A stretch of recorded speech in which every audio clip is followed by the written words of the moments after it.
नमस्ते मातृभूमि, नमस्ते वसुंधरा। आज हम मीन लग्न के जो जातक हैं, इनके जीवन में केतु का जो राशि परिवर्तन होने वाला है, इससे संबंधित जानकारी लेकर के आए हैं। आप सभी को पता है 18 मई 2025 से 5 दिसंबर 2026 तक केतु ग्रह जो हैं, ये आपके छठे भाव में गोचर भ्रमण करने वाले हैं। इसके पहले हम शनि राहु की युति के वीडियो बना करके रख चुके हैं। शनि का राशि परिवर्तन जो हुआ है, उसके 2.5 साल का जो गोचर भ्रमण चलने वाला है, उसके भी वीडियो हमने बना करके रख दिए हैं। विशेष तौर पर गुरु का भी हमने वीडियो बना करके श्रृंखला रख चुके हैं। और अब ये राहु और केतु से संबंधित जो जानकारियां हैं, ये हम इनके गोचर भ्रमण की आपके सामने रखने जा रहे हैं। मीन लग्न में केतु का जो राशि परिवर्तन होने वाला है, ये आपके सप्तम भाव से छठे भाव में ये राशि प्रवेश करेंगे। केतु की जो मूल त्रिकोण राशि है, ये सिंह राशि है। केतु की स्व राशि जो है, खुद की राशि उसकी मीन राशि है, और केतु की जो उच्च राशि है, वो वृश्चिक राशि कही गई है। मीन लग्न में स्वामी गुरु है। अधिकतर ऐसा देखा गया है कि केतु यदि मीन लग्न की कुंडली में अच्छी स्थिति में बैठा हो, किसी तरह के किसी अन्य क्रूर ग्रह से दृष्ट ना हो, किसी भी ग्रह के साथ में युति या प्रतियुति ना बन रही हो राहु के सिवाय, क्योंकि राहु तो सामने रहेगा ही। तो केतु यदि अच्छी स्थिति में है, तो मीन लग्न के जो जातक हैं, इनके लिए केतु कई बार कुछ बड़े अच्छे फल देने वाला भी साबित होता है। विशेष तौर पर तीसरे भाव में, छठे भाव में, 11वें भाव में और 12वें भाव में केतु के शुभ परिणाम देखने में आते ही हैं। यदि मान लीजिए जन्म कुंडली में केतु आपका अगर 3, 6, 11, 12 में नहीं है, तो किसी दूसरे अन्य भाव में भी हो, लेकिन फिर भी छठे भाव में जब भी केतु का गोचर भ्रमण होगा, तो वो शुभ फल अवश्य देगा, क्योंकि एक तो यहाँ मूल त्रिकोण राशि भी है। उस मूल त्रिकोण राशि में से केतु का गोचर भ्रमण होना, ये कुछ अच्छे फल देने वाला यहाँ पे साबित होता है। विशेष तौर पर एक समस्या यहाँ पर आपको अवश्य आ सकती है कि केतु जो है गर्म प्रकृति का ग्रह है, तो पित्त से संबंधित, स्किन से संबंधित आपको किसी तरह की कोई परेशानियां जरूर दे सकता है। जन्म कुंडली में यदि तीसरे भाव में, छठे भाव में, 11वें भाव में या 12वें भाव में है, तो ये गोचर जो है आपके लिए कुछ अधिक शुभ फल वाला बन सकता है।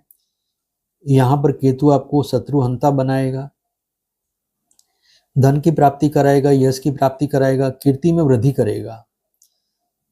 किसी प्रकार का शास्त्रार्थ में, अर्थात कि डिस्कशन में, किसी प्रकार की प्रतियोगिता में, प्रतिस्पर्धा में, ये आपको सफलता प्राप्त कराएगा।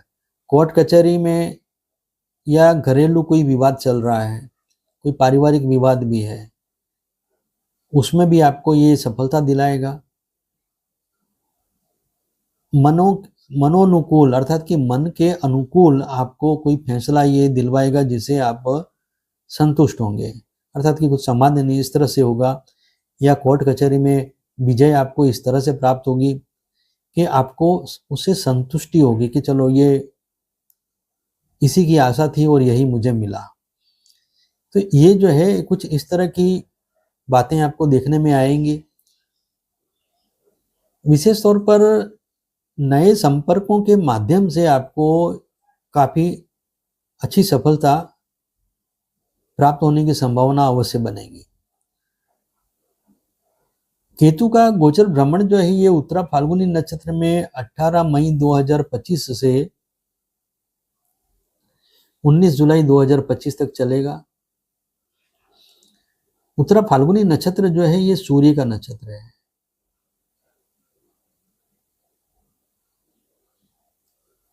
सूर्य जो है, ये आपके छठे भाव का स्वामी बनता है।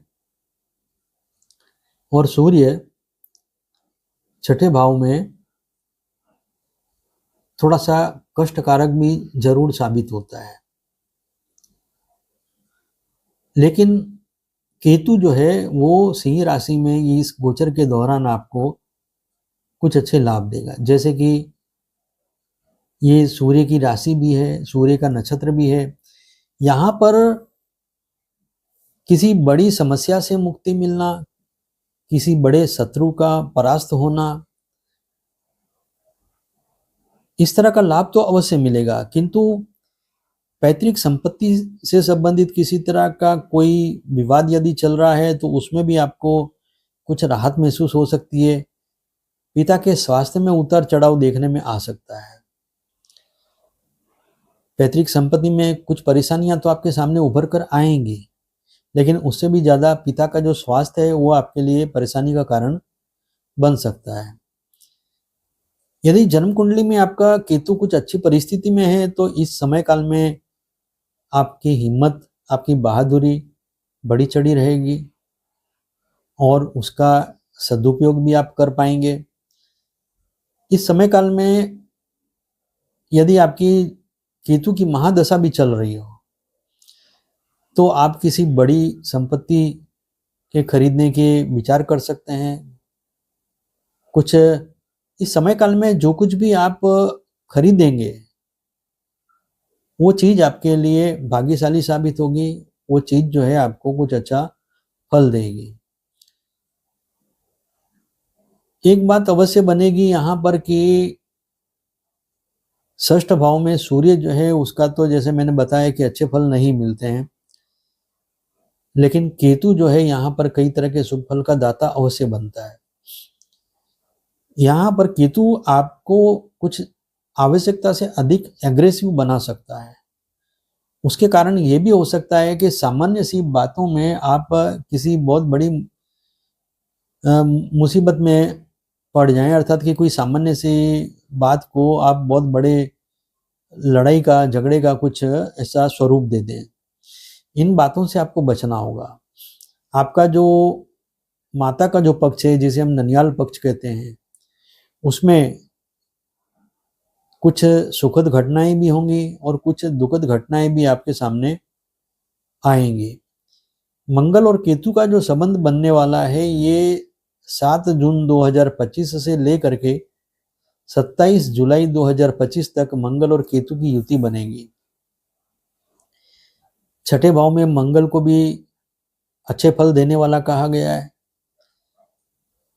मीन लगने के लिए मंगल जो है सेकंड हाउस का स्वामी है, 9th हाउस का स्वामी है। तो मंगल का छठे भाव में आना ये भाग्य से संबंधित किसी तरह के ऑब्स्टेकल जरूर खड़े करेगा। धन के मामले में किसी तरह की कोई परेशानियां या परिवार में किसी तरह की कोई मतभेद की स्थिति भी अवश्य पैदा करेगा। लेकिन इस समय काल में आपका जो रोजगार है, जो आपका कार्य क्षेत्र है, उससे संबंधित जो है ये कोई अच्छी सफलताएं अवश्य देगा। किसी तरह का कोई बिजनेस आप कर रहे हैं तो उसका कुछ आकस्मिक तौर पे कुछ एक्सपांसन हो जाए, कुछ और ज़्यादा काम आगे आपको मिल जाए, कुछ और बड़ा आपका कार्य जो है वो सफल हो जाए, तो ऐसी संभावनाएं बनती है। यदि आप नौकरी कर रहे हैं तो इस समय काल में कुछ स्थानांतर की संभावना अवश्य बनेगी, किंतु आपको कुछ अच्छी पोस्ट भी यहाँ पर प्राप्त हो सकती है। तो ये बातें जो है यहाँ पर ये देखने में आ सकती है। इसके बाद हम बात करते हैं पूर्वा फाल्गुनी नक्षत्र में। तो पूर्वा फाल्गुनी नक्षत्र जो है इसका स्वामी शुक्र है। 20 जुलाई 2025 से 28 मार्च 2026 तक शुक्र के नक्षत्र में केतु का गोचर भ्रमण होगा। शुक्र आप देखते हैं यहाँ 3rd हाउस में वृषभ राशि है और तुला राशि जो है ये आपके 8th हाउस में है। शुक्र के नक्षत्र में केतु के शुभ फल मिलते नहीं हैं, किंतु यहाँ पर कुछ विपरीत परिस्थिति के चलते केतु शुक्र के नक्षत्र में भी आपको शुभ फल देगा, क्योंकि तृतीय भाव जो है ये भी केतु के लिए प्रिय भाव है, और अष्टम भाव जो है कालपुरुष कुंडली के अनुसार यदि हम देखते हैं तो वृश्चिक राशि जो है वो अष्टम भाव में है। तो केतु को अष्टम भाव का भी एक बल प्राप्त होता है। अष्टम भाव में भी केतु के कुछ अच्छे परिणाम देखने में आते हैं। तो अष्टम भाव में जिस ग्रह की राशि है, अर्थात कि जो अष्टमेश है, अष्टमेश के नक्षत्र में और तृतीयेश के नक्षत्र में, तृतीयेश और अष्टमेश दोनों शुक्र है, तो इन दोनों के नक्षत्र में केतु का जो गोचर भ्रमण होने वाला है, ये विशेष तौर पर कुछ बड़े काम आपके करवाएगा। लेकिन हाँ, महत्वाकांक्षाएं आपकी पूरी होंगी, कोई बड़ा काम आपका संपन्न होगा, किंतु भाग्य से जो कुछ भी सपोर्ट आपको मिल रहा था वहां पर किसी तरह की कोई थोड़ी समस्या आपको दिखेगी। विशेष तौर पर आर्थिक जो प्रयास हैं वो आपके अच्छे सफल होंगे। शुक्र यहाँ अष्टमेश है और अष्टमेश के नक्षत्र में केतु का जो गोचर भ्रमण है, यदि आपका विवाह नहीं हुआ है तो विवाह से संबंधित आपका जो प्रयास है उसमें सफलता आपको प्राप्त होगी। यदि मान लीजिए कि आपके जीवन साथी के साथ में आपका किसी तरह का कोई डिस्प्यूट हुआ है, तो कुछ भी ऐसी घटना होगी कि पूरी तरह से वो चीज सॉल्ट आउट हो जाएगी। तो यहाँ पर ये एक अद्भुत परिणाम आपको देखने में अवश्य आएगा। सुख सुविधाओं के जो साधन है उसमें आपकी रुचि बढ़ेगी। कुछ सुख सुविधाओं के साधन नए बसाने के बारे में आप विचार कर रहे थे तो वो आपकी इच्छा जरूर पूरी हो जाएगी। कर्ज अधिक ना बढ़े इसका ध्यान आपको रखना होगा। इसके बाद हम बात करते हैं धनिष्ठा नक्षत्र की, मघा नक्षत्र की।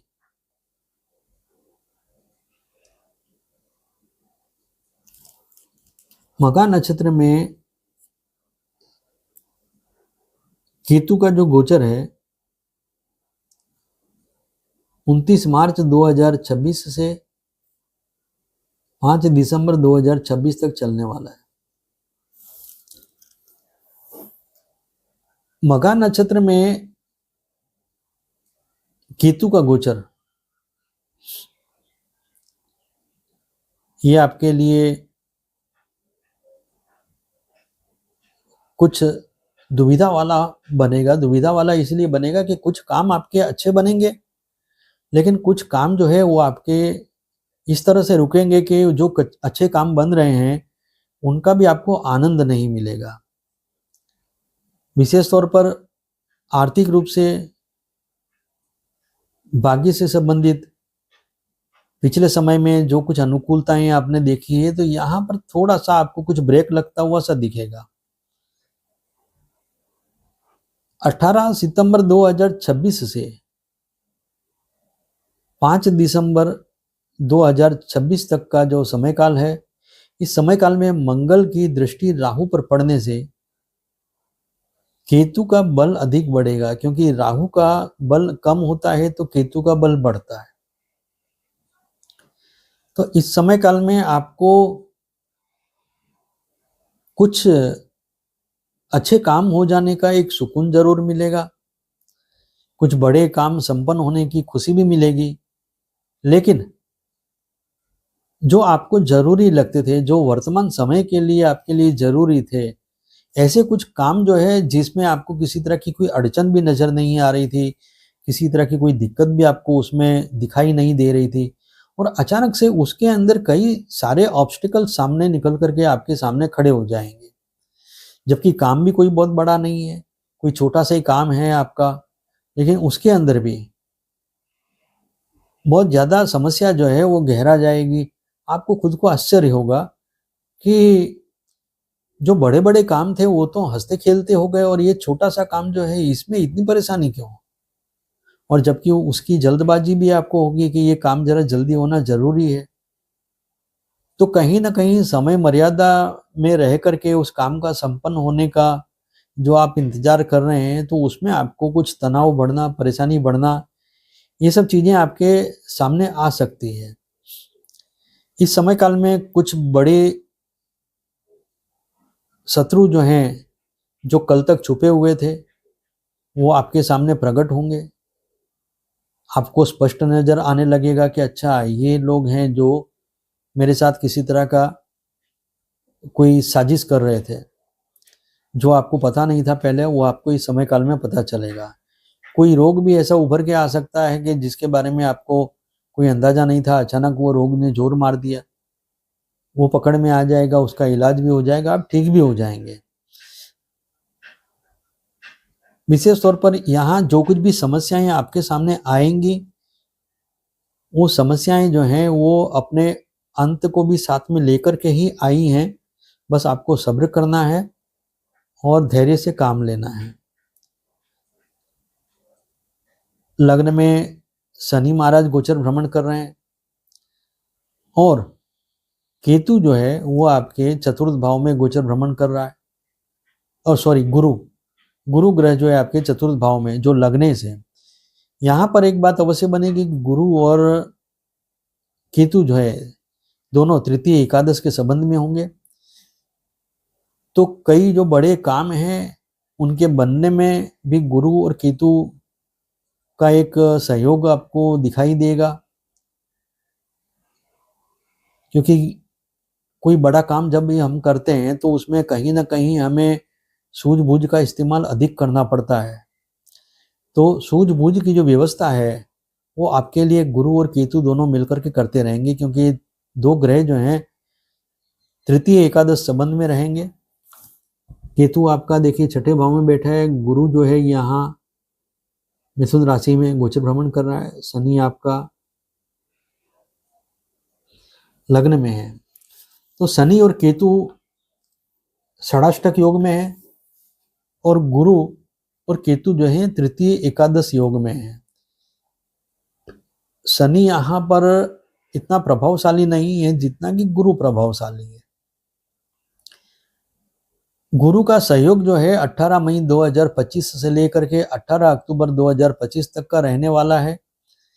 तो इस समय काल में आपके लिए हर तरह से कई तरह की अनुकूलताएं, परेशानियों को दूर करने के जो समाधान है वो आपके सामने लाना, ये सब आपके लिए बनता रहेगा। इसके बाद में 18 अक्टूबर के बाद में भी गुरु कर्क राशि में गोचर भ्रमण करेगा, तो ये समय काल भी आपके लिए अच्छा रहेगा, क्योंकि यहाँ त्रिकोण में गुरु का आधिपत्य होगा लग्नेश होकर के।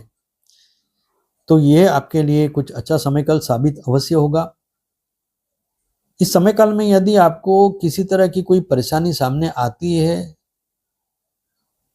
तो इस काल में सूर्य गायत्री मंत्र आपके लिए अधिक लाभदायी रहेगा। बृहस्पति गायत्री मंत्र भी आपके लिए बहुत अच्छा साबित होगा। मैं आशा करता हूं कि मीन लग्न के जो जातक हैं इनके जीवन में केतु का जो राशि परिवर्तन होने वाला है, इसकी जो जानकारी मैंने दी है, इससे विशेष लाभान्वित होंगे। यदि आप हमारे चैनल में नए हैं, पहली बार हमारे वीडियोस देख रहे हैं, तो मेरा अनुरोध है कि आप हमारे चैनल को सब्सक्राइब करें, लाइक करें, शेयर करें। धन्यवाद। नमस्कार।